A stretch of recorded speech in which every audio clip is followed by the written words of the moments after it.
बरगढ़ भटली छक निकट में एक घर सम्मुखर गाड़ी चोरी होइथिबा घटनार दृश्य सीसीटीवी कैमेरा रे हला कैद। आज सकाळ 8टा समय रे बरगढ़ भटली छक ठारे थिबा एक घर सम्मुखर OD17G 0978 नंबर विशिष्ट सीमेंट कलर एक होंडा एक्टिवा बाइक को जड़े दुर्वृत्त आसी चोरी करी नहीं जाइछि।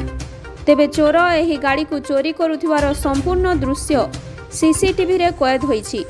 देखंतु किपरि चोर जनक कौशलर सहित प्रथमे गाड़ीर लॉक को भांगी गाड़ी चोरी करी नहीं जाउछि।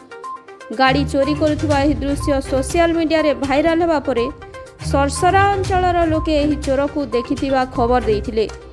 चोर जनक गाड़ी को चोरी करी द्रुत गति रे जाउथिबा बेले सरसरा ठारे दुर्घटना घटिथिला एवं उक्त गाड़ी को लक्ष्मी ढाबारे जिमा देई चोर को डाक्तरखाना को चिकित्सा पाई लोक पठाइथिले। मात्र परे उक्त गाड़ीटी को लक्ष्मी ढाबारू केही जणे नेइथिबा ढाबा पक्षरु सूचना दिया जाइछि। तेबे ढाबारू किए गाड़ीटी नेइछि तार पत्ता मिलिले चोर आपे धरा पड़िबो।